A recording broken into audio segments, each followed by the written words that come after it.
नमस्कार दोस्तों, जीटीसी में आपका स्वागत है। और आज हम बात करेंगे chapter first math class 10th of exercise 1.2 की। ये पार्ट 3 है और इससे पहले हम पार्ट 2 में एक्सरसाइज 1.1 कवर कर चुके हैं और पार्ट जो फर्स्ट है उसमें इंट्रोडक्शन भी करवाया गया है। अगर आपने पार्ट फर्स्ट और सेकंड नहीं देखा है तो प्लीज़ पार्ट 1 और सेकंड को देखिए, उसके बाद ही आपको पार्ट 3 समझ आएगा।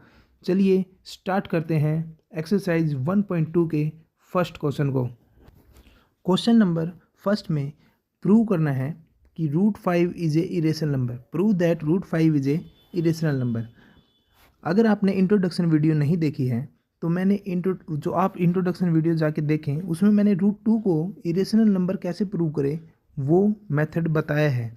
सेम उसी मेथड से हम √5 को भी इरेशनल नंबर प्रूव करेंगे। चलिए स्टार्ट करते हैं। पहले हम √5 को जो इरेशनल नंबर प्रूव करना है उसको हम रेशनल नंबर अज्यूम कर लेते हैं। लेट √5 इज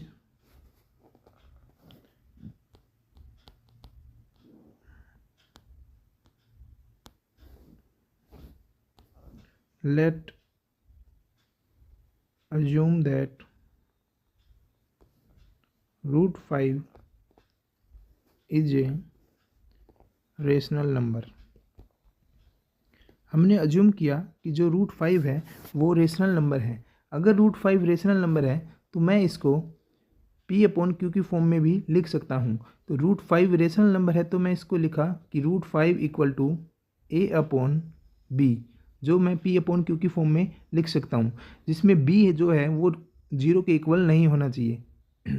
और रीजन में लिखता हूँ ब्रैकेट में, इसके लिखता हूँ, रीजन नहीं है बेटा, ये ब्रैकेट में लिखना है कि जो इंटीजर A एंड B जो है both are coprime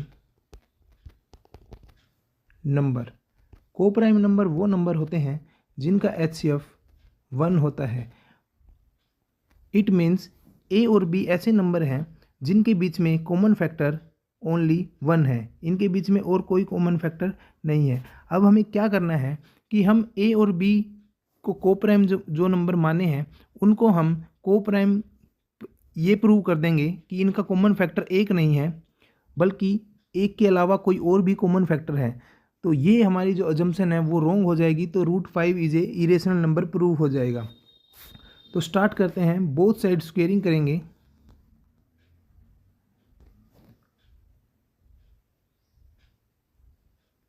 squaring both side,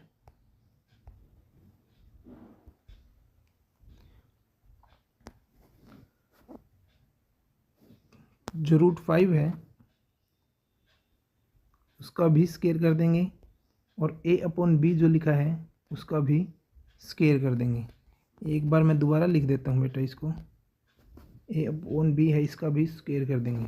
तो जो आंसर आएगा वो आएगा 5 = A²/B²। B को मैं 5 की तरफ लेके जाऊंगा मल्टीप्लाई में और 5 को डिवाइड में लेके आऊँगा A के। तो B² = A²/5।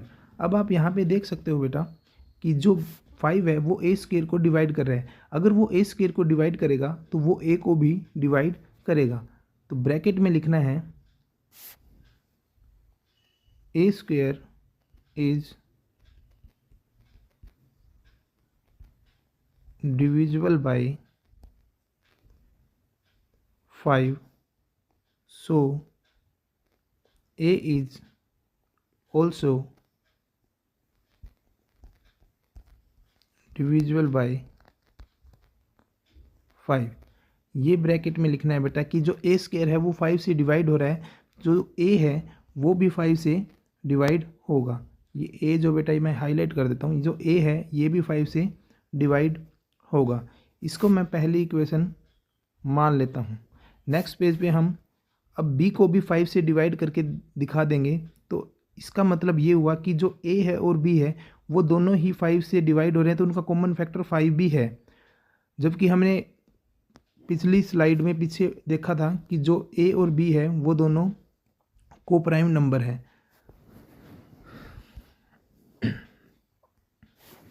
तो अब क्या करेंगे बेटा कि जो हमारा पीछे आया था B square equal to A square upon 5। अब इसमें ए को जो है मैं 5c मान लेता हूँ। लेट अज्यूम वैल्यू जो ए है उसको मैंने 5c रख दिया, तो 5c रखेंगे ए की जगह। ए की जगह अगर मैं 5c रखता हूँ और उसका स्क्वायर 5, तो ये आ जाएगा बेटा बी स्क्वायर इक्वल टू 5 का स्क्वायर 25 और c का स्क्वायर c स्क्वायर 25। इसको काटोगे तो आपके पास 5c आ जाएगा। तो यहाँ पे मैं लिखता हूँ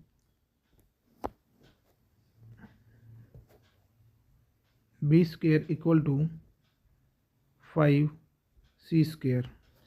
अब मैं 5 को बी स्क्वायर के नीचे ले जाऊँगा और ये प्रूव कर दूंगा कि जो बी स्क्वायर है वो 5 से डिवाइड हो रहा है, तो बी भी 5 से डिवाइड होगा। B square upon 5 equal to C square. अब इसमें आप देख सकते हो कि जो बी स्क्वायर है is divisible by 5, so B is also divisible by 5। B भी जो है वो 5 से डिविजिबल हो जाएगा। इसको इक्वेशन नंबर 2 मान लेते हैं। अब दोनों इक्वेशन को देखेंगे कि पहली इक्वेशन थी a square is also divisible by 5, और सेकंड इक्वेशन है कि जो बी है वो भी डिविजिबल बाय 5 है। फ्रॉम इक्वेशन अब लिखेंगे बेटा from equation 1 and 2 A and B has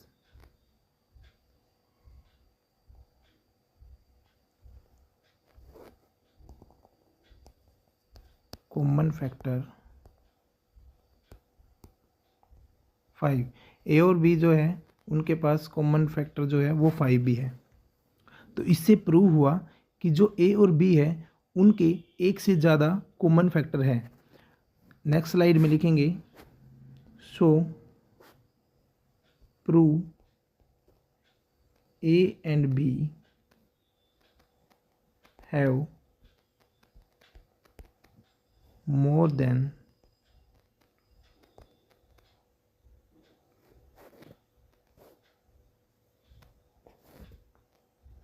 A and B have more than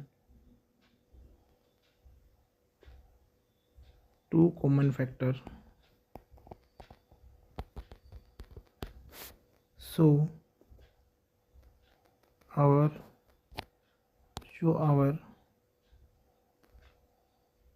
assumptions is wrong, so root 5 is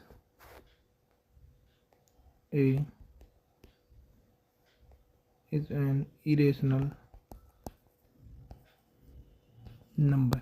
ये लिखना है बेटा कि ए और बी के एक से ज़्यादा कॉमन फैक्टर हैं।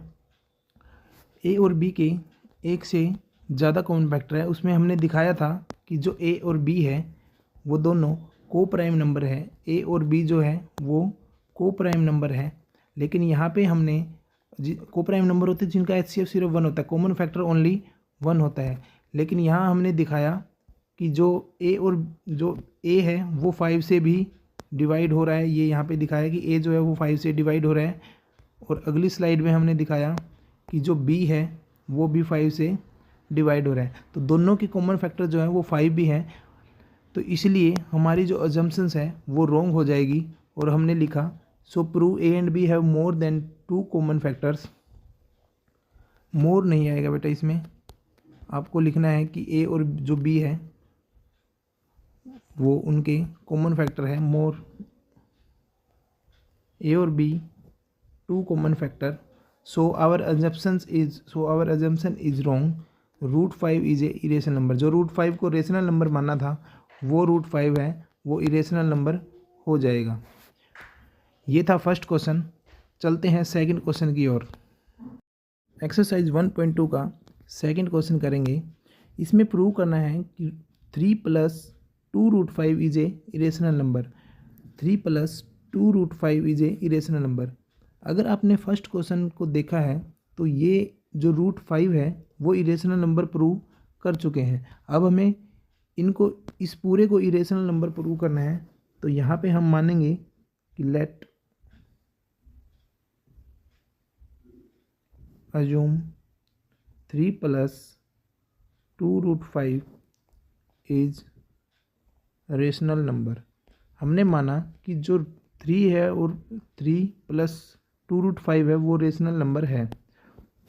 अगर ये रेशनल नंबर है तो मैं इसको लिख सकता हूँ P/Q की फॉर्म में। तो मैंने यहाँ पे लिखा P/Q। अब हम क्या करेंगे बेटा, 5 को एक साइड रख लेंगे √5 को, और इन सबको नीचे इस साइड राइट हैंड साइड ले आएंगे। अगर √5 इरेशनल नंबर ऑलरेडी प्रूव कर चुके हैं तो वो इक्वल टू होगा इनके, तो वो भी इरेशनल नंबर हो जाएंगे। P/Q P/Q and 3 2 is an integer. ये सारे के सारे इंटीजर्स हैं, P/Q 3 और 2। अब क्या करेंगे बेटा, पहले मैं 3 को लेके जाऊंगा उस साइड। 3 यहाँ पे प्लस में है तो उस साइड जाएगा तो वो माइनस में हो जाएगा। इसको सोल्यूशन करेंगे। यहाँ पे 1 लगाया तो P - 3Q/Q। हमारे पास जो आया है वो आया है √2√5 = P - 3Q/Q। P - 3Q/Q। अब जो ये आया है बेटा, अब हम 2 को भी इस साइड ले आएंगे डिवाइड में, तो √5 के इक्वल ये सारा नंबर आ जाएगा। तो √5 ऑलरेडी प्रूव कर चुके हैं पहले क्वेश्चन में कि वो इरेशनल नंबर होता है, तो ये भी इरेशनल नंबर हो जाएगा। 2√5 = P - 3Q/Q। 2 को भी इस साइड लेके आएंगे, P - 3Q/2Q। अब हम देखेंगे कि जो P है, Q है और 2 और 3 है वो दोनों सारे ही इंटीजर्स हैं, लेकिन √5 जो है वो इरेशनल नंबर प्रूव कर चुके हैं। अब √5 को पहले ही क्वेश्चन में हम इरेशनल नंबर प्रूव कर चुके हैं, तो यहाँ पे लिखेंगे √5 is an irrational number proved earlier. पहले ही प्रूव कर चुके हैं। तो √5 जो इरेशनल नंबर है, तो आप जो लेफ्ट हैंड साइड है वो अगर इरेशनल नंबर है तो राइट हैंड साइड भी इरेशनल नंबर हो जाएगी। शो, यहाँ पे लिखते हैं बेटा शो, जो वो क्वेश्चन था हमारा उसी को लिखेंगे कि 3 + 2√5 is also irrational number. So 3 + 2√5 is also irrational number. ये हमारा कंप्लीट होता है सेकंड क्वेश्चन, आप देख सकते हो। अब बात करेंगे थर्ड क्वेश्चन की। एक्सरसाइज 1.2 का थर्ड क्वेश्चन है। इसके बेटा 3 पार्ट्स हैं, तीनों को अलग अलग सोल्व करेंगे। इनके भी सेम वैसे ही सोल्यूशन होंगे जैसे पिछले सेकंड क्वेश्चन के हुए थे। जैसे कि हमने यहाँ पे आप देख सकते हो कि इसमें भी √2 जो आया है वो हम प्रूव कर चुके हैं इंट्रोडक्शन में। √5 हमने पहले फर्स्ट क्वेश्चन में प्रूव किया है, और √2 को भी हम प्रूव कर चुके हैं इंट्रोडक्शन में। अगर आपने इंट्रोडक्शन पार्ट नहीं देखा है तो वो आप ज़रूर देखना, उससे आपको और क्लियर हो जाएगा। तो इनको भी सेम वैसे ही करना है। पहले हम फर्स्ट पार्ट की तरफ चलते हैं और उसको सोल्व करेंगे। इसमें सेम वही करना है बेटा कि late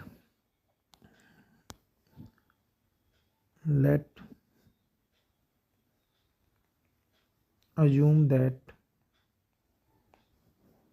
1/√2 is rational number. 1/√2 is a rational number, ये हमने अज्यूम किया।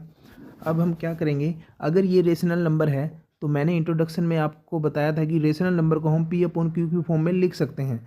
तो मैंने यहाँ 1/√2 को P/Q की फॉर्म में लिख दिया, P/Q की फॉर्म में लिख दिया। इसमें PQ जो है वो इंटीजर है या फिर कोप्राइम नंबर आप मान सकते हो। तो मैंने लिखा P and Q are integer. अब यही करना है कि जो √2 है वो तो सबको पता ही है कि वो इरेशनल नंबर है, प्रूव कर चुके हैं पहले ही। तो √2 को एक साइड रखेंगे और PQ को एक साइड। अगर √2 इरेशनल नंबर है तो P/Q भी इरेशनल नंबर हो जाएंगे। तो नेक्स्ट स्लाइड में चलते हैं कि 1/√2 इक्वल टू P/Q, ये हमने लिखा। अब मैं √2 को ऊपर ले जाऊँगा और Q को उस साइड लेके चला जाऊँगा। तो √2 को मैं ऊपर लेके गया और P/Q को इस साइड लेके चला जाऊँगा, तो Q/P हो जाएगा। अगर ये वाली साइड्स देखोगे आप, राइट हैंड साइड, तो √2 है वो इरेशनल नंबर ऑलरेडी प्रूव कर चुके हैं। तो लिखोगे कि √2 is an irrational number proved earlier, पहले ही प्रूव कर चुके हैं। शो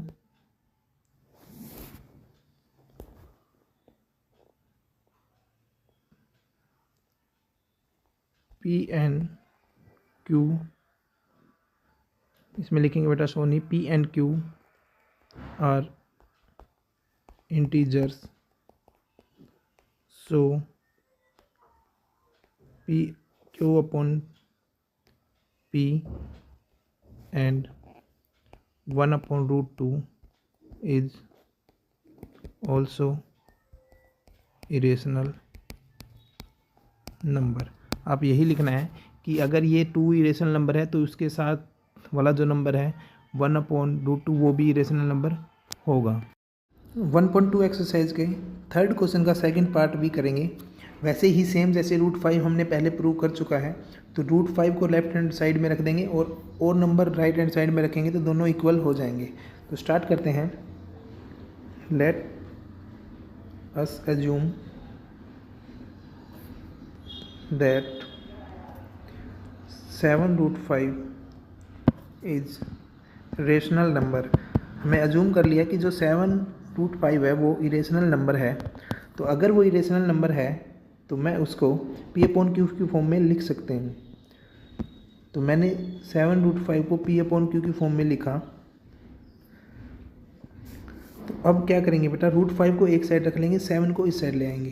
तो अब लिखा √5 इक्वल टू P/Q और यहाँ पे आ जाएगा 7। तो इसको लिख सकते हैं √5 इक्वल टू P/7Q।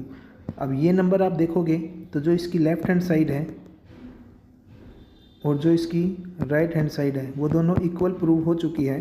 तो लेफ्ट हैंड साइड में आप √5 को देखोगे वो ऑलरेडी इरेशनल नंबर प्रूव कर चुके हैं, तो राइट हैंड साइड भी इरेशनल नंबर ही हो जाएगी। तो हम लिखेंगे √5 is irrational number prove earlier, पहले प्रूव कर चुके हैं कि √5 है वो इरेशनल नंबर है। सो 7√5 is also an irrational number। ये भी प्रूव हो चुका है बेटा। ये इतने ही आसान क्वेश्चन है। बस जो मेन जो इंट्रोडक्शन वाला क्वेश्चन था जिसमें √5 √2 इनको प्रूव करना था, √2 √5 √7 √3 इनको प्रूव करना थोड़ा सा डिफ़िकल्ट है बेटा। इनको आप सीख जाओगे तो ये क्वेश्चन आपके लिए आसान हो जाएंगे। ये सेकंड क्वेश्चन था। अब बात करते हैं थर्ड क्वेश्चन की, थर्ड क्वेश्चन के थर्ड पार्ट की। 1.2 एक्सरसाइज का थर्ड क्वेश्चन का थर्ड ही पार्ट है। प्रूव करना है 6 + √2 इज ए इरेशनल नंबर। अब इसमें भी बेटा वैसे ही करेंगे, √2 पहले ही प्रूव कर चुके हैं तो हम पहले मानेंगे कि 6 + √2 है जो वो रेशनल नंबर मान लेते हैं। Let us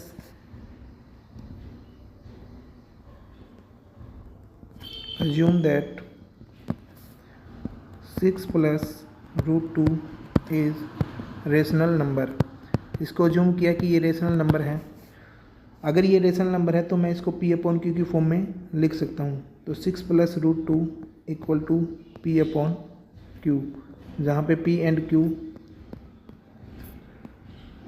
are coprime number भी हैं, ये आप लिख सकते हो। और p एंड q जो है वो इंटीजर भी है। इंटीजर जो होते हैं वो आप इंट्रोडक्शन वीडियो में देख सकते हो। इंटीजर प्लस और माइनस दोनों ही हो सकते हैं। होल नंबर में होते हैं बेटा, वो होल नंबर मीन्स की माइनस में भी हो सकते हैं और प्लस में भी हो सकते हैं। फ्रैक्शन में डेसिमल में नहीं हो सकते। अब क्या करेंगे, रूट 2 को इसी साइड रखा और p अपॉन क्यू जो है, ये 6 जो था बेटा, इसको उस साइड, ये प्लस में है तो माइनस में चला जाएगा। सोल्यूशन करेंगे, root 2 equal to p minus 6q upon में q। ये मैंने एलसीएम लिया, q का एलसीएम लिया तो q जो है वो q की टेबल में q पे 1 पे आएगा तो ऊपर 1 से मल्टीप्लाई किया p को, तो p माइनस का साइन यहाँ पे आप देख सकते हो, ये माइनस का साइन है तो यहाँ पे भी माइनस का साइन लगाया। फिर 1 की टेबल में q कितने पे आएगा, q पे आएगा, तो 6 को q से मल्टीप्लाई किया तो 6q आ जाएगा। अब आप देख पाओगे कि ये दोनों नंबर जो हैं, जो दोनों साइड हैं वो दोनों आपस में इक्वल होगी है। और रूट 2 को हम पहले ही प्रूव कर चुके हैं, तो इसका मतलब 6 प्लस रूट 2 जो है वो भी इरेशनल नंबर प्रूव हो जाएगा। तो यहाँ पे लिखेंगे root 2 is irrational number. Irrational लिखना है बेटा, रेशनल नहीं, irrational number proved earlier. So यहाँ पे लिख देता हूँ 6 plus root 2 is irrational number, ये भी इरेशनल नंबर हो जाएगा। ये था एक्सरसाइज 1.2 का लास्ट क्वेश्चन। ऐसी ही और वीडियो के लिए आप सब्सक्राइब करें। सारी एजुकेशनल वीडियो आपको इसमें 9th 10th 6th 7th 8th की सारी वीडियो आपको इस चैनल पे मिलेगी। धन्यवाद।